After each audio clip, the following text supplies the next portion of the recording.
3 вопроса. Если есть какие-то предложения или дополнения по повестке, прошу их озвучить. Чингиз Азаматович.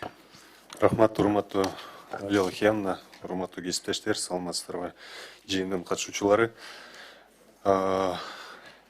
Биздин чечимибиз негизинде өткөн кезектеги отурумузда ушул маселени карап, бүгүн Коргоо министрлигинин баяндамасы уга эле деп чечимди чыгардык. Бирок бүгүн кесиптештерим чалып сурашты, толук комитеттин мүчөлөрүнүн катышуусу негизинде ушул баяндаманы уга эле деп сунуш болуп атат. Ошондуктан мен сунуш киргизип атам. 3-чү маселе боюнча кийинки кезектеги отурумда карайлы. Биротоло бүгүн Коргоо министрлигинин баяндамасы жана чек ара кызматын. Себеби өткөн аптада сөз ушул кенже сержанттын кайрылуусу боюнча болду. Ал погран службада иштейт экен. Биротоло эки кызматын баяндаманы уга эле сунуш киргизип атам. Ар кандай маселелер боюнча бул мындай рабочий иш, ар кандай маселелердин алкагында карап көрөлү. Кайрылымда. Рахмат. Представитель. Саламатсыздарбы, урматтуу кесиптештер. Лелахиевна, позвольте, если возможно, все-таки вот этот 3-й вопрос рассмотреть. Мы готовы.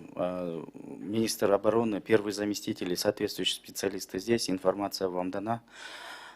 Учитывая график именно встреч, сейчас у него немножко по ВПК у нас идет большая работа в Минобороны и соответствующий этот. Мы бы просили вас сегодня рассмотреть. Хорошо, я сейчас поставлю это предложение на голосование, да, как пройдет. Нет замечаний, предложений больше, да?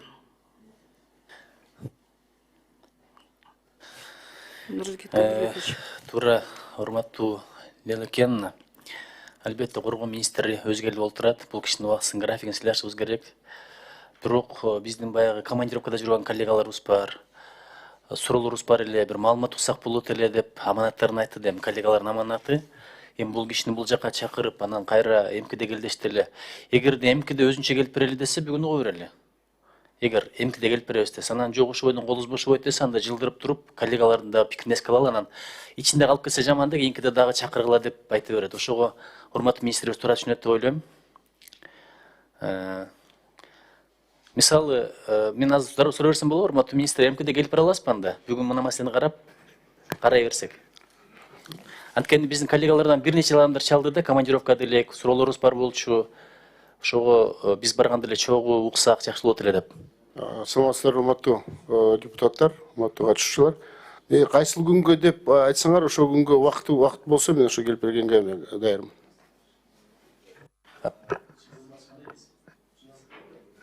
Анда менин сунушум кол коюп берсеңиз, бүгүн угалы дагы, анан өзүнчө келип берсин. Анткени жумуш график болуп атат да. Давайте, да. Чечимдеби? Да. Тогда...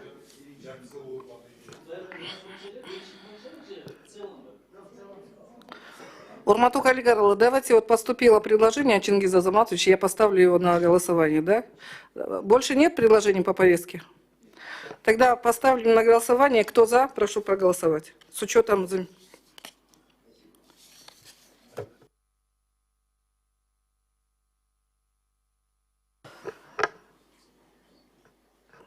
Да, тогда...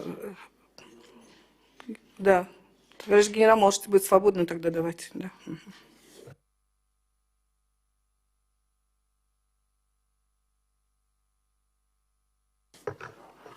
Так, вопрос. Тогда переходим к первому вопросу. Проект соглашения между Кыргызской Республикой и Исламским банком развития по проекту финансирования доступного жилья по стандартам шариата, финансируемого Исламским банком развития. Проект соглашения вынесен на согласование. Инициатор Министерства экономики и коммерции Кыргызской Республики. Докладчиком выступает заместитель министра экономики и коммерции Буота Санжар Бактыбекович. Вам слово. Рахмат. Урматтуу Лейла Хаяновна, урматтуу депутаттар, сиздердин карооңуздарга Кыргыз Республикасы менен Ислам өнөктүрүү банкынын ортосундагы Кыргыз Республикасында турак жайды каржылоо долбоору боюнча кредиттик макулдашууну сунуштоого уруксат этиңиздер. Ушул долбоордун максаты калктын жеке турак жайга жеткиликтүүлүгүн камсыздоо, ошондой эле Кыргыз Республикасында ислам стандарттары боюнча ипотеканы өнүктүрүүнү колдоо болуп саналат. Бул макулдашуу мамлекеттик ипотекалык компания үчүн Кыргыз Республикасында турак жай куруу долбоорлорун 79 миллион АКШ долларына каражылоо максатында узак мөөнөттүү жана арзан финансылык ресурстарды карайт. Насыянын мөөнөттүү 25 жыл, жеңилдетилген мезгил 7 жыл, пайыздык чен жылдык 1,5%, төлөмдөрдүн саны жылына 2 жолу.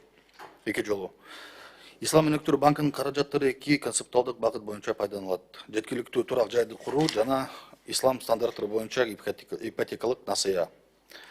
Ислам өнөктүрүү банкынын долбоору боюнча турак жай жарандарынын категорияларына жараша жылына 6 жана 10 чейин процент берилет.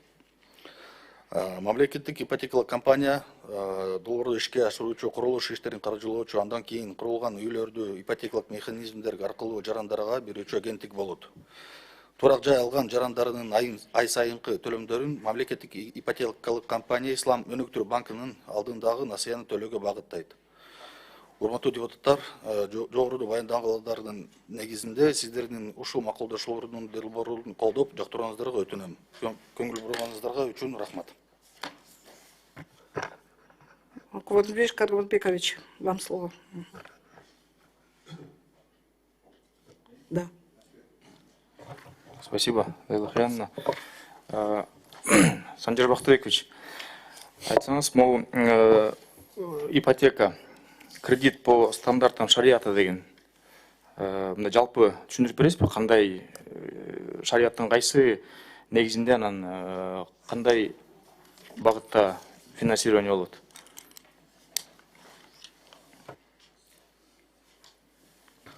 Ушул финансирование лизинг боюнча каржыланат. То есть лизинг. Лизинг? Аренда с последующим выкупом. Айырмасын айтам. Жөнөкөй банктардын кредитинен анан ушул шариат принцип менен, ислам принцип менен деген айырмасы эмнеде?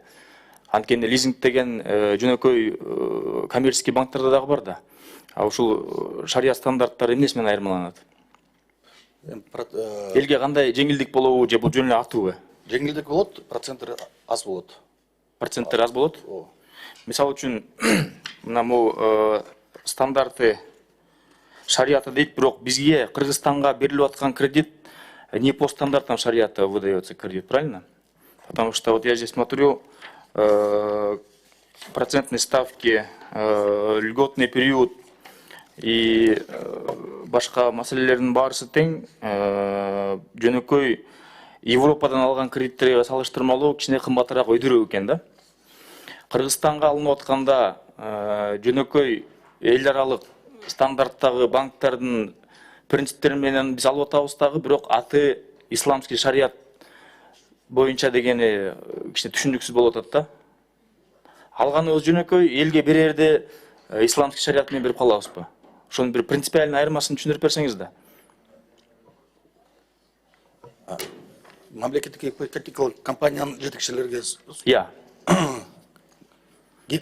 госипотечный компаниянын жетекчилери как раз отурушат, жооп беришет азыр. Кубанычбек Карбыевич, мен жооп берсем болобу? Амантуров Умуров, мамлекеттик ипотекалык компаниянын орун басары. Бөлүнүп аткан каржы Ислам өнөктүрүү банкынан бул шариат принциптери менен берилет. Бул эки компонентке бөлүнгөн. Биринчи компонент ошо 1%, орточо эсеп менен 1% түзүлөт. Болсо 1% годовых эмес, жылына эмес. Бул административный расходы деп коет Ислам өнөктүрүү банкынан. Экинчи компонент бул болсо ижара деп коет, ошо лизинг катары, продажа в рассрочку деп. Ошо шариат принциптерин менен берет. Биз кийин ошо салынып бүткөн үйлөрдү аренда с последующим выкупом, ошо ижара ислам принциптери менен беребиз. Кыскасы, ошол атын алмаштырып койсо эле ислам принципи болуп калып атабы? Анткени комиссия за администрирование деген коммерческий банктарда кандай аталат? Же коммерческий банктарда жокпу мындай за администрирование процент? Барбы? Бар да. А бар болгондон кийин бул принципиально айырма эмес болот атпайбы? Туурабы, исламский принцип дегенге. Эмне себептен исламский принцип деп элге айтып берип атабыз? Обычный коммерческий банктын башка эл аралык уюмдардан алып аткан акчалардан кымбатыраак алып аткан күнүдө кайсы жеринен бул бизге жардам болуп атат? Лизинг деген бар. Аренда с последующим выкупом деген бар. Анан ушул комиссия за администрирование, анан лизинг деп койсок, исламский принцип болуп калабы? Ушундай бир экөөнүн принципиально айырмасын элге түшүндүрүп бере аласыздарбы? Эмне себептен мындай принциптерге таянып атабыз? Не, ну бул жерде только комиссия за администрирование бар. Бирок эми процентный ставкасы жок. Кандай дейсиз? Комиссияда за администрированиясы бар. Только процентный ставкасы жок отдельный. Мындай жөнөкөй коммерциялык банктарда ушул комиссия за администрирование кандай аталат? Тоже комиссия за администрирование. Плюс процент. Экөө бир болуп атпайбы, туурабы? Плюс процент дополнительный. Ошол бул жерде биз процент төлөбөйбүзбү же төлөйбүзбү, ушуну айтпайсызбы? Комиссия за администрирование. Комиссия за администрирование бар деп атасыз. Эки банктар тең. Процент төлөйбүзбү, төлөбөйбүзбү? Вот комиссия болот. Ушул комиссия за администрирование это есть процент. Ну, можно сказать так. Кандай можно сказать так деген? То есть бул сөздүн аталышы эки башка, бирок мааниси бир да. Туурабы? Анан эмнеси исламский принцип болот? Элге биз исламский принцип менен кредит алып атабыз десек, эл ойлоп атат да, баягы шариатка байланыштуу үстүк пайыз жок. Исламда кредит алган такыр болбойт, билесиз.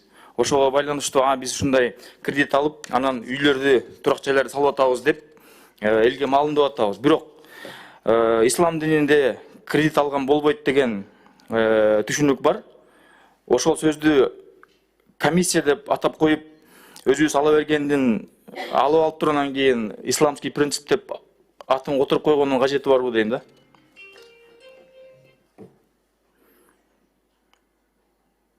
Жөнөкөй эле кредит да бул. Туурабы? Исламский банк развитиядан алганыбыз үчүн эле ошол принцип деген сөздү кошуп атабыз да. Хотя комиссия за администрирование, она стоит выше, чем процентная ставка. За 25 лет мы по 1,5% отдаем. Туурабы? Это очень дорогой кредит. Мына биздин комитеттен канча деген макулдашуулар өтөт, канча ушундай кредитный соглашениялар келет, 0,1%. Кээ бир кредиттер 5% алабыз. Туурабы? А кайсы жагынан бизге бул жакшыраак деп айтылып атат, исламский принцип менен. Жалпы элге түшүнүктүү болуп түшүндүрүп бербейсизби, урматтуу замминистр? Эл исламский десе эле пайызы жок экен, же болбосо жеңилдеткендери бар экен дейт. Тереңирээк карап келсең, андан да кымбатыраак, андан да пайызы көбүрөөк төлөп атпайсызбы? Туурабы? Жооп бересизби ушуга? Саламатсызбы? Кубанычбек Каранбекович, мен кичине түшүндүрүп берейинчи. Шариат боюнча менин атым Жамиля, Арнакунова финансы министрлигинин баш кадиси болом да. Ислам шариат боюнча могу биз айткандай административный расход бул только льготный периодда төлөнөт. Льготный период бүткөндөн кийин биз только основную сумму без процентов выплачиваем, да? Жеңилдеткен периодда ошол малда эле биз төлөйбүз. 25 жылдын ичинде 1,5%тен төлөйбүз. 7 жылдын ичиндеби? 7 жылдын ичинде? Жок, 7 жылдын ичинде эле ошол 1,5%ды төлөйбүз. 1,5%дан 49 миллион долларга. Ошондун ичинен 7 жыл бизде жеңилдеткен мөөнөтү болот да. Ошол жеңилдеткен мөөнөттү төлөйбүз да 1,5%ды. Жамиля айым, мындай сурайынчы. 49 миллион долларды биз 25 жылга алып атабыз, туурабы? Ооба. 7 жыл льготный период деп. Ооба. 7 жылдын ичинде биз 1,5%тен үстүнө бул 49 миллион доллардын үстүнө төлөп турабызбы же 49 миллиондун ичиндеби 1,5%? 49дун ичинде, бирок 7 жылдын ичинде биз только административный расходду 1,5% төлөйбүз. 7 жыл өткөндөн кийин биз уже негизги карызды төлөп баштайбыз да. 49 миллион долларды 7 жылдын ичинде биз 1,5%тен үстүнө төлөп турабызбы? Ооба. Процент катары. Да. Ооба. Ана эмес исламский принцип болуп атпайбы? Обычный коммерческий банктын эле үстөк пайыз болуп атпайбы? Ачык, мен эме каршымын жок. Мен макулмун. Бизде үйлөр салыныш керек. Ипотекага, кардарларга, жарандарга берилиш керек. Бирок баягы ар бир нерсени өз аты менен аташ керек да. Элди туура эмес ойго бурбайчы. 1,5%тен biz 7 жыл 49 миллиондун үстүнө процент катары төлөйбүз. Сиз аны комиссия дейсизби, же за администрирование дейсизби? Бул үстөк пайыз деп аталат, туурабы? Кубанычбек Карамбекович, бул шарият боюнча бул бекер эмес, бул баасы болот, бул үстөк пайызы жок. Туура айтасыз. Бирок ар кандай ошо Ислам өнүктүрүү банкынын ички процедуралары комиссиялары бар. Ошол комиссиялар менен берет. Аны түшүнүп атам, просто баягы ислам анан шариатты аралаштырбай элечи. И так эле процент төлөйт экенбиз. Исламский банк развитиядан, ислам өлкөлөрүнөн бизге ушундай жеңилдетилген насыя алып атабыз деп эле жазса болот да. Аны шариатты кошкондо эмне өзгөрүп кетет ал жерге? Проценттин үстүнө алып аткандан кийин. Наоборот, шариатты жаман көргөзүп атпайсыңарбы? Бул эми биз кошкон жокпуз, бул банктын эме, условиялардын эме. Условиялары силер бияка справка обоснованияларда, түшүндүрмөңөрдө, муяктагы корутундуларда, заключенияларда жазып атпайсыңар ошондой деп. Бул банктын документин окуган жокмун азыр. Силердин документиңерди окуп атам. Комиссия за администрирование 1,5% бересиңер. Анан продажа в рассрочку 30 миллион доллар алабыз. 20 жылга льготный период 5 жыл менен, 5 жыл льготный периоду. Буга биз 1,5% төлөбөйбүз. Буга эл да каршы эмес, биз да каршы эмес, бирок ар бир нерсенин өзүнүн аты бар да. Ошо менен атагыла деген да. Исламский принцип десеңер, шариатты ортого кошсоңор, элде туура эмес түшүнүк болуп атат. Азыр мо 1,5% менен үстүнө үстүк пайыз кошулат экен десеңер, биздин өкмөттү ислам динин кармагандар жаман көрөт. Бизди калпайтып аткан турбайбы депчи. Ошону айтайын дегем. Рахмат. Рахмат, урматтуу баяндамачы. Кесиптешим туура айтып атат. Эгер шариаттын принциптери негизинде акчаны алайын десек, анда тийиштүү стандарттар негизинде акча беришибиз керек. Эгер келишимге караса, сиз келишимди окудуңузбу? Бизге азыр айтып атасыз, шариаттын принциптери негизинде акча берилет. Жалан эме льготтук периодко акча беребиз, андан кийин ушул рассрочка менен акчаны төлөп беришет. Туурабы, ушундай айтыңызбы? Эми экинчи компонентти карап көрсөңүз. Экинчи компонентти так жазып турат. Максаттуу бенефициарлар үчүн кредиттөөнүн чектелген чени 6-10% деңгээлинде белгиленет. 6-10%. Силер ушул коммерциялык банктар аркылуу акчаны берейин деп атасыңар. Анан кийин бүгүнкү күндө ГИК силер канча пайыздан берип атасыңар? Насыялар, ипотеканы. Былтыр комитеттин алкагында арабтар менен түзүлгөн келишим 100 миллион доллар өттү, туурабы? Силер ушул 100 миллион доллар бүгүнкү күнү освоить этип атасыңар. Ушундайбы? Ооба туура, бирок Сауд өнүктүрүү фондунан ошо ички процедура боюнча ошо каражат бөлүнөлөт. Бул уже экинчи маселе, бул процедуралык, бул жол-жолосу негизинде силер буюрса жакын арада акчаны аласыңар. Ошо 100 миллион доллар алдык. Тии келишимде так ченемдер жазып турат. Бул уюм болот. Уюмга тиешелүү ар кандай чыгыша болот. Чыгышаны жабыш үчүн каражаттарда пайыз кетет. Ушул жерде силер жергиликтүү жарандарыбызга канча пайыз негизинде берип атасыңар ипотеканы? Эки бар, туурабы? Эки багыт бар. Кээ бирлөргө 6% берип атасыңар, кээ бирлөргө 9% берип атасыңар, туурабы? Бизде ошо эки багыт бар, туура айтасыз. Бул 4% ошо мамлекетте иштеген жарандарга, ошо бюджет тармактарда иштеген жарандарга 4%, 8% бул ошо бардык жарандарга. Бир аз төмөндөттү, макул, жакшы болду. Бирок силер биякта 6-10%га ушул жаңы каражаттарды алып атасыңар, айырмасы такыр жок, бирок шариаттар принциптер негизинде алайын деп атасыңар. Силер кесиптешим туура айтып атат. Силер бурмалоо жагынан азыр кылып атасыңар. Андан кийин дин менен байланыштуу кишилер наразычылыкты айта баштайт. Ошол келишимдин аталышы өзгөртпөйлүбү? Урматтуу кесиптештерим, сунушум. Бул жөнөкөй насыя, жөнөкөй кредит. Башка уюмдан акчаны алайын деп атабыз. Тиешелүү тез келген министрлик, же ведомство, ГИК, экономика министрлиги менен кайрадан отуруп, сүйлөшүп, аталышты өзгөртүп, андан кийин бизге алып келсе. Мындай болбойт, бул шариаттын стандарттары негизинде эмес каражаттар. Жогорку Азаматович, бул долбоорлордун стандартный условия, стандартный формулировка менен кетип атат, да? Буга чейин ратификацияланганбы? Ушундай сыяктуу стандартный келишимдер бар беле? Исламский банк развития менен. Сиз азыр стандартный деп атасыз. Кыргызстандагы биринчи жолу ушундай келишим пайда болду. Силер алып келип шариаттын принциптер стандарт негизинде акчаны алайын деп атабыз деп айтып атасыз. Бирок ичинде пайыздар турат. Бул шариаттын принциптерге туура келбейт такыр. Урматтуу министрдин орун басары. Карап көрсөңүз. Андан кийин биздин жарандарыбыз туура эмес түшүнүп, ошону угуп туруп, андан кийин келип коммерциялык банктарга акчаны алайын десе, стандарттар негизинде алардын түшүнүгү боюнча аларга пайыз төлөшүңөр керек деп талап коет. Депутаттар, силер кайсы жака көрдүңөр? Силер кайсы көз менен ушул келишимди силер бекитиңер деп бизге суроолор беришет. Ондоп койбойсуңарбы келишимдин аталышы?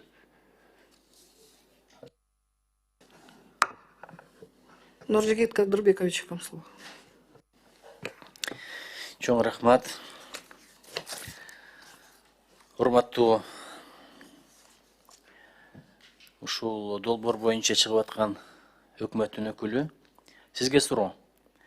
Мейли, бул каражатты алалы, ошондо бул долбоордун алкагында турак жай курулушу Кыргызстандын ар кайсы аймактарында жайгашкан 7 шаарда Бишкек, Баткен, Жалал-Абад, Ош, Токмок, Талас, Караколдо жүргүзүлөт. Эмне үчүн Нарын кирген эмес? Аз карадым, кээ бир жерлерде 5тен, кээ бир жерлерде 3төн курулат экен, бирок Нарын такыр кошулбаптыр да, бир облус кошулбай калыптыр. Эмне үчүн, эмне себеп болду ошого? Бизде деле ошондой суроо болчу. Биз это по итогам анализдин результаты менен чыкты, да, то есть потребность менен. Элден журттан талап, Нарын суук деп адамдардан талап жок деген. Нуржигит Кадырбекович, мамлекеттик ипотека компания Нарын эмне үчүн кирген жок болсо, Нарында уже ушул жылы биз ГИК өз каражаттар менен ошо курулуш иштерин баштайбыз да. Ошон үчүн, Андай жакшы, Нарында канча үй түшөт быйыл, Кудай буйрса? Ошо сиздердин өзүңүздөрдүн каражатыңыздар менен. 216 батир болот. Бул болсо 4 блок боюнча 9 этаж үй. Чоң рахмат. Сатылганда $550 сатылат экен метр чарчысы, чарчы квадрат. Ошо болжол менен ошо $550 болот. Эми сиздерге суроо, сом менен белгилейсиздерби бааны же доллар менен белгилейсиздерби? Сом менен сөзсүз түрдө. Бирок силер карызды доллар менен алып атпайсыңарбы? Кийин инфляция болуп кетсе эмне кыласыңар? Анткени бул кредитти кайтарып төлөш керек. Биздин акча бастырган заводубуз жок, асмандан жаагыбайт. Ошо элден алган акчаны которуп бересиздер. Бирок Кудай бетин ары кылсын, 2-3 эсе акча күчү кетип инфляция болуп кетсе эмне кыласыздар сом менен белгилесеңиздер? Анткени карызды доллар менен алып атасыздар, туурабы? Бул валютный риск боюнча бул ошо финанс министрлиги менен ошо бирге иштейбиз. Министрликке жооп бересиңерби? Валюталык тобокелчиликти мамлекеттик ипотекалык компания өзүнө алат. Бирок азыр ошо мамлекеттик ипотекалык компания менен сүйлөшүүлөр болуп атат. Ошо тобокелчиликти ким алышы мүмкүн деп. Түшүнөм. Мамлекеттик ипотекалык компанияда канча киши иштейт? Азыркы учурда 80 киши. Ошо 80 кишинин айлыгы, 80 кишинин кирешеси ушул жерден болуп атат. Мына ушулдан түшкөн киреше менен булардын айлыгы чыгат да. Бул өзүнчө бир коммерциялык ишкана сыяктуу эле. Ушундай курулуштарды курат, үстөк акча кошуп, ошону сатып, ошондон өчкөн киреше, туурабы? Ошон үчүн мамлекет ипотекалык компанияга бул маселени таштай албайсыздар, бир ойлонуп көрүңүздөр. Бирок бул жакта доллар менен белгилепсиздер. Мыйзам боюнча сом менен кылыш керек. Өзгөчө мамлекеттик мекемелер, жеке сектор болсо мейли эле. Ушул жагын бир ойлонуп көрүңүздөрчү. Мага анан жообун берип коюңуздар. Азыр түшүнүп атам, жообуңуздар жок экен буга. Анан кийинки суроо. Мына бул жерде жазылып турат. Менин алдымда турат. Ушул 69 миллиондун 61,5 миллиону гана, 61 миллион 500 миңи гана курулушка кетет экен. Калгандары дагы деле консультациялык кызмат көрсөтүү 2,1 миллион. Ал жанагындай акыл үйрөтөт, анча керек, мынча керек деген акылдар келет, ошолор 2,1 миллион алып кетип атат да. Анан институционалдык потенциалды өстүрүү 3,2 миллион кетет экен ага. Техникалык жардам жана жеткиликтүү турак жай өсүү стратегиясын, жол картасын жана субсидия схемасын иштеп чыгуу боюнча дарыметин жогорулатуу. Баягындай түшүнүктүү сөздөр да, с точки зрения банальной эрудиции, я бы не отрицал эмос парадоксальных тенденций деген эле сөздөр булар. Эч ким түшүнбөйт, өзүңөр деле түшүнбөсүң керек чындыгында. Ошончо акча эмне үчүн мындай кетип калып атат да? Бул ушу калган эле 7,10 канча болуп атат?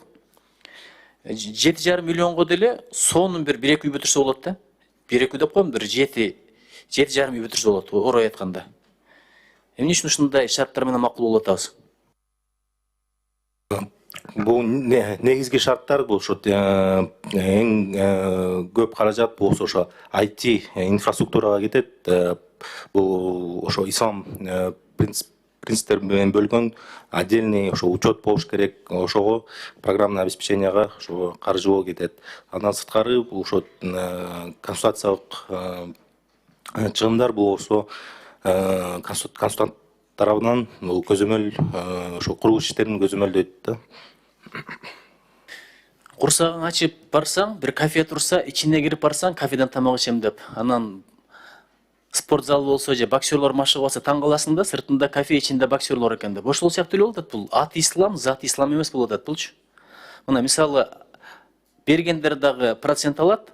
Анан мына жазылып турат, өзүңөрдүн эле берген справкаңарды карасаңар, субкредиттөө деп турат. Карасаңыздар, вакалах бил иститмар келишими мамлекеттик ипотекалык компания менен жергиликтүү өнүктүрүш банктарынын ортосунда субкредиттөө келишимин түзүү үчүн колдонулат. Кредит бир берилип атат процент менен, силер аласыңар да дагы бир көбүрөөк процент менен бересиңер. Мына 6-10. Субкредиттөө 2 жолу ислам деген шарт бузулуп атат да. Ошого бир маалымат берип койгулачы, ислам өнүктүрүү банкы деген жөн гана ошо ислам мамлекеттеринин эсебинен түзүлгөндүгү үчүн болобу же ислам шарттарын аткаргандыгы үчүнбү? Ошого бир так маалымат берип койгулачы. Болбосо эл журт туура эмес түшүнөт, мына силер айткан мактаган ислам ушундай деп, андан кийин жанагындай оозун алып жетпегендер бар. Анан башташат анан. Жөн гана ошо ислам динин тутунгандар, азыр дүйнөдө ислам мамлекети жок. Ислам динин тутунгандар көбүрөөк жашаган өлкөлөрдүн эсебинен түзүлгөндүгү үчүнбү же чындап эле ислам шарттары мененби? Ким мага так суроо бере алат ушуну? Жооп бере алат ушу боюнча. Нуржигит Кадырбекович, бул экинчи компонент бул 10 миллион доллар, бул ошо курулуш иштери эмес, бул ошо бизде ошо мыйзам чегинде улуттук банк коммерциялык банктарына ислам терезелерин ачкан. Ошол ислам терезелери аркылуу ислам принциптер менен ипотекалык насыя берилет. Ошо 10 миллион доллар деп ошого бөлүнгөн. Бул ошо ислам өнүктүрүү банкынын бир табабы болду. Курулуш иштери эмес, бүт курулуш иштерин эмес, тиги банк аркылуу дагы берилет деп ипотеканы. Азыр менин суроомо жооп бере албадыңыздар, түшүнгөн жоксуздар го дейм. Албетте сиздер ислам боюнча, ислам финансылоосу, каржылоосу боюнча адис болгонун түшүнбөй эле болсолор керек. Мындай бир кордоп айткан жокмун, негизи эле объективдүү жагдай ушундай. Макул, мунун аты дагы, заты дагы деген суроого жооп алган жокмун да. Эми ким курат, эгер Кудай буйрса ушул акчаны алып калсак? Жеке компаниялардын ортосунда тендер болобу, же бир силер туруктуу келишим түзгөн бирөө жарым барбы? Бул ислам өнүктүрүү банкы боюнча тендер аркылуу өткөзүп, ошо жеке компаниялар ким утса ошол кура алат. Тендер менен болот экен да буйрса. Ошо мына караңыздар, эмнеге мен сурап атам? Дагы турат мына күтүлбөгөн чыгашылар 1,02%. Андан кийин баштапкы окутуу семинары. Биздин компаниялар үйлөрдү бийик кылып куруп атат. Аларга 50 000 доллар менен кимди окутасыздар? Ушулардын баардыгына бир түшүндүрмөлөр болсо жакшы болот эле да. баштапкы окутуу семинары дейт. Ошо окшогондор менен эле кетип калат акча. 50 миңге орой айтканда бир ошол үйдүн ичинен 2 квартира, 1,5 квартира бүтүп атат да. Не дейсиздер буга? Бул окутуу тиги Ислам өнүктүрүү банкынын стандарттары каржылоо берген убагында келип туруп тендер кандай өткөрөт, кандай принциптери бар, ошонун баарын обучающий семинар катары өткөзөт. Андан сырткары ошо күтүлбөгөн чыгымдар ошо макулдашуу боюнча бул курулуш иштерине жумшалат. Мамлекеттик эмес жеке компаниялар курулуш курганда эмне үчүн турак жай, батирлер кымбат болуп атат, анткени алар жерди сатып алат. Мамлекеттик ипотекалык компанияга жер бекер түшүп атат, акысыз да. Бирок ошондой болсо деле мындай баасы биз болжогондон кымбатыраак болуп атат. Эмне үчүн? Бекер, билесиз да, жер сатып алганга аябай акча кетиришет жеке компаниялар. Ошон үчүн аны да кошот. Тиги баасын сатып аткан мезгилде. Сиздерге бериле турган жер бекер, бирок эмне үчүн мындай биз ойлогончолук арзан болбой атат да. $550 деле оңой акча эмес. Азыркы учурда ошо курулуш материалдары кымбаттаган, орточо эсеп менен $550, ошо $500-550 азыр ошо себестоимость катары болуп калган да. Бул жердин баасы кирбейт бияка. Анда дагы бир суроо, албетте 1875 адам үй бүлө, адам дебейин, үй бүлө батирлүү болот экен, бул абдан керек, мейли. Эми жок болсо эмне деп коет эле, кубарыңа кайрыласың деп коет. Колдосо колдоп берели, бирок мына аталышын өзгөртпөйсүңөр. Ислам өнүктүрүү банкынын ортосундагы шарият стандарттары боюнча жеткиликтүү турак жайды каржылоо макулдашлардын долбоору. Мен алым эмесмин, бул жердегилер бир да алым эмес, бирок баардыгы түшүнүп атат, бул жерде шарият стандарттарынын сысы да жок да, шысы дагы жок. Аталышын өзгөртсөңөр болобу? Биз Ислам банкы менен сүйлөшөлү. Сүйлөшүңүздөр, атын өзгөртүңүздөр, мейли. Айла жок, алып курсаңар кургула, бирок ислам стандарттары боюнча деген сөздү такыр колдонбош керек бул жердечи. Мисалы, билбейм эми, Асан келсе Нурбек келди деп айтпайбыз да, туурабы? Нурбек деген ушул деп. Бир тамашаны көрдүм эле. Бир фокусник мен Майкл Джексон боло алам деп.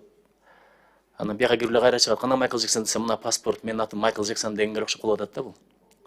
Ошол сыяктуу болбосун. Атын өзгөртүңүздөр. Чоң рахмат.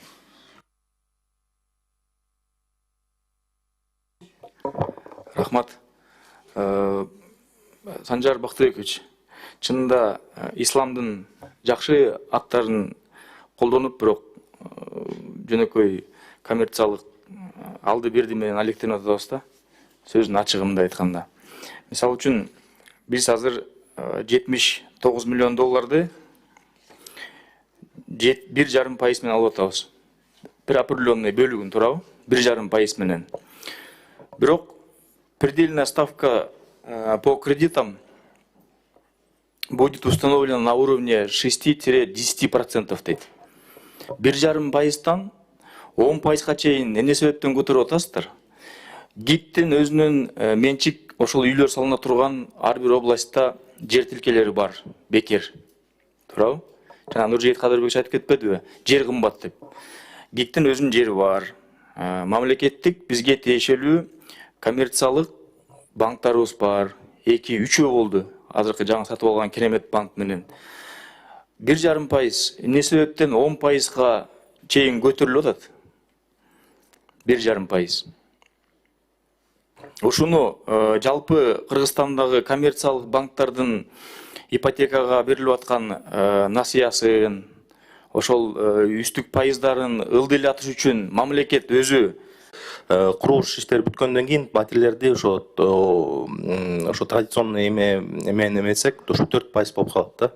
4% менен канча сомдун тегерегиндеги акчаны 79-дун ичинен канчасына 4% менен бересиңер? Бул болсо ошо иштерине. Экөө окшошпу? Ооба.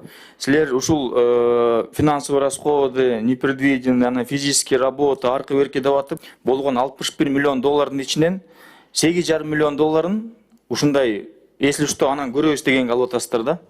Алынат экен бул проект боюнчачы. Бул деген почти 6-нын 1 бөлүгү, туурабы? Абдан көп акча. $8 миллион ушундай непредвиденный расходторго. Мындан тышкары, жеке коммерциялык 4%ке чейин макулбуз. За непредвиденные расходы. Же болбосо 8 миллионду алып салгыла. Ал дагы непредвиденный расход деп жүрөт. Оплата за курсовую разницу дейсиздер.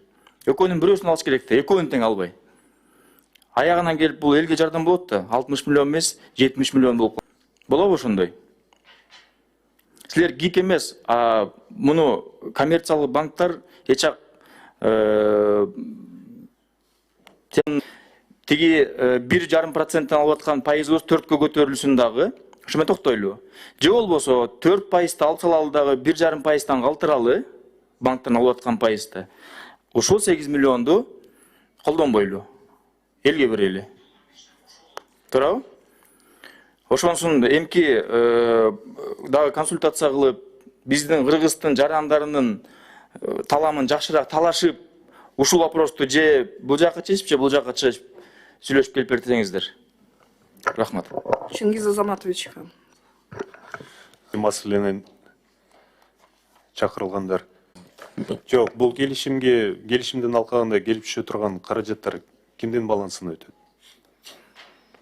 Мамлекеттик ипотекалык компанияга түшөт. ГИК? Ооба.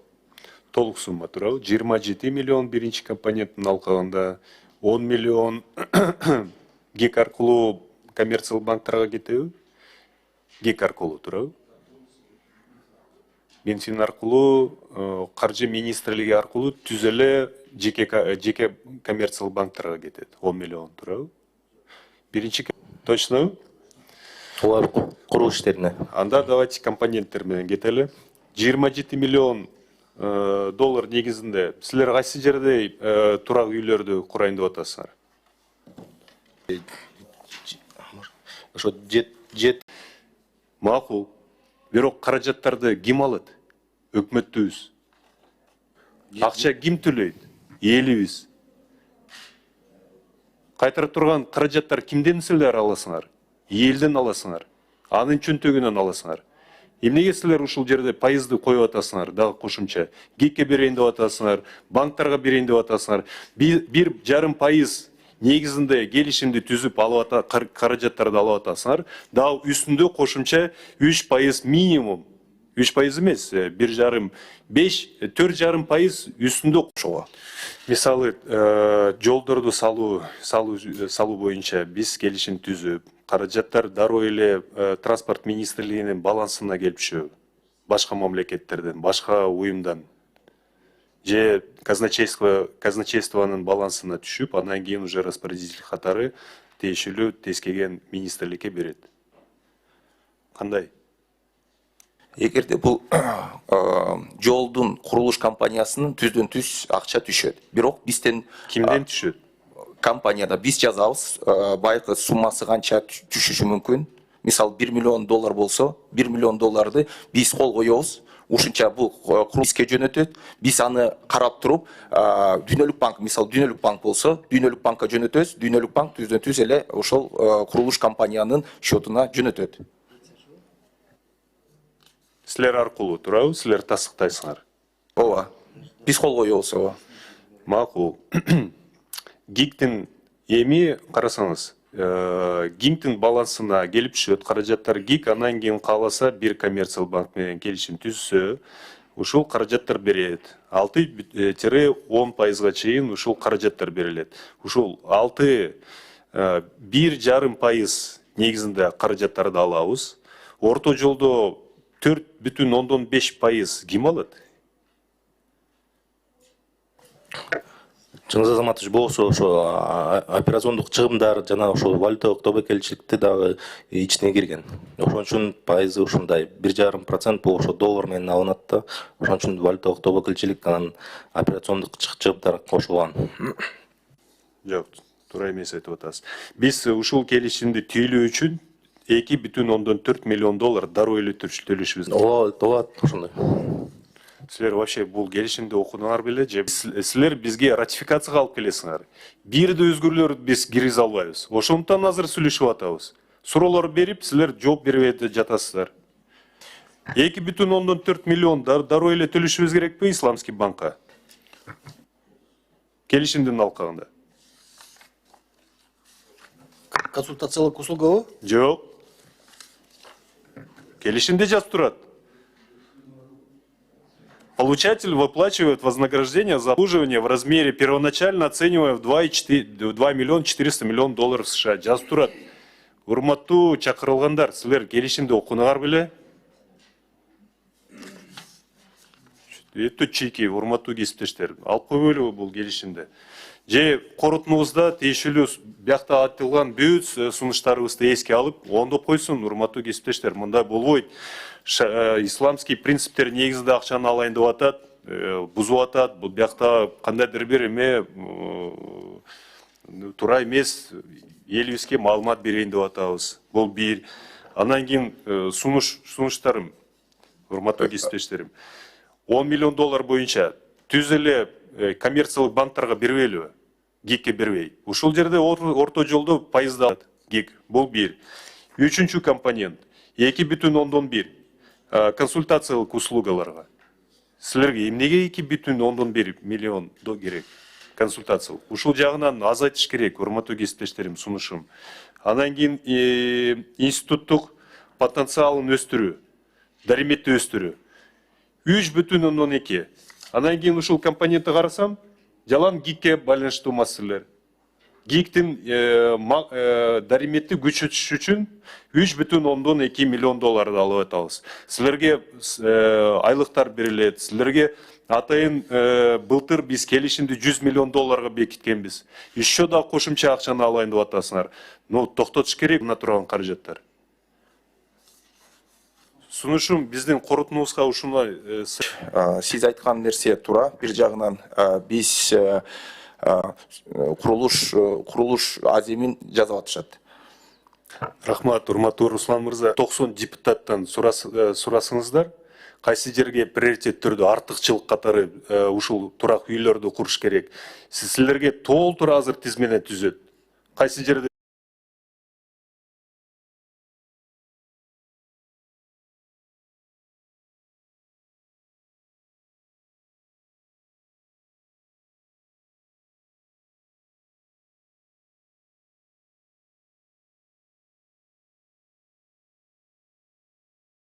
Ушул боюнча мага так маалымат берсеңиз, ушул акчага эмне жасалат? Бул жерде мына үстүрдүндө жазылыптыр. Мен чын айтса түшүнбөй калдым. Бирок мен конкреттүү түрдө биз сизге сунуш айтат элем. Азына көрүп атасыз. Бүт жерде жер титирөө болуп атат, баардыгы коптонуп атат биздин элибиздагы.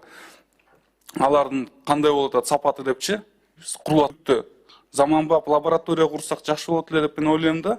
Бул чыныгында калат эле да. А бул жерде мына жазылган нерселер бар. Эми бул түшүнүп атам, бул деле керектүү нерсе болсо керек. Бирок мен ойлойт элем ага көп деле каражат кетпейт. Ошол бул жакка конкреттүү түрдө мына лабораторияларды кошкулачы, суранам, эл ошол башка компанияларга астында жок, биз МИГтен алышыбыз керек. Эмне дегенде, аларды лабораториялар мамлекеттик. Азыркы мына лабораторияларга барып көрсөңүз, кандай акыбалда экен? Жабдуулары жок. А биз кантип ошол жердеги алардын заключенияларына биз ишенебиз. Ошол боюнча жерде мына дагы бир маселе болуп атат. Мына сиз Бишкек, Баткен, Жалал-Абад, Ош, Токмок, Талас, Каракол деп жазыпсыз да. Мына Бишкекте азыр билесиз, 600 доллардан 800 долларга чейин турат бир чарчы метри. А мына Караколдо кандай болот? Ал жак ал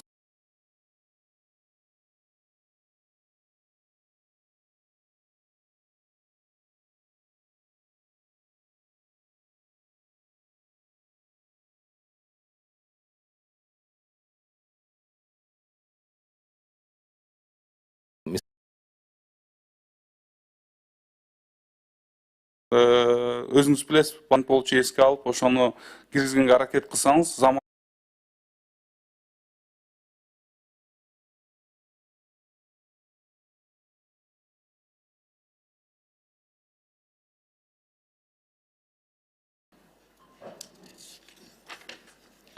Ушул статья менен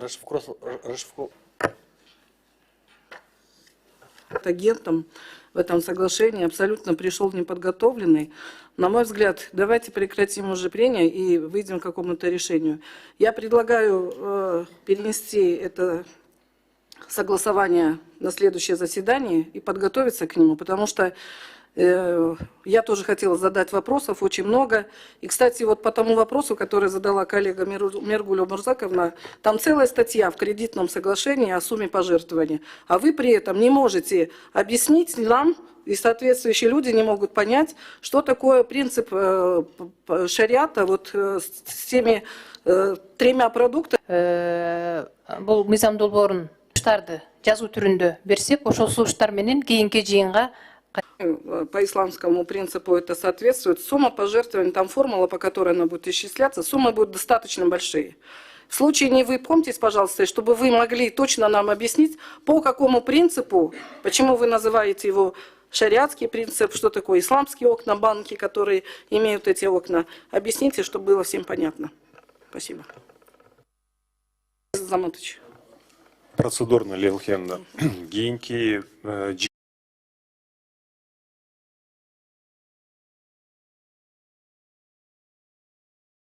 колдосуңуздар, анда бизде срыв болот деп.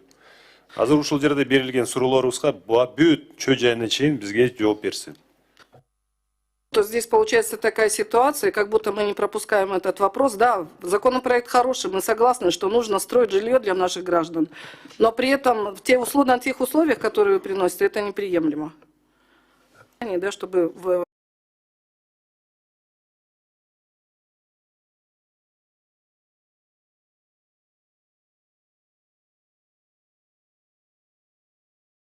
Birikmeleri жана жергиликтүү бирикмелери бар.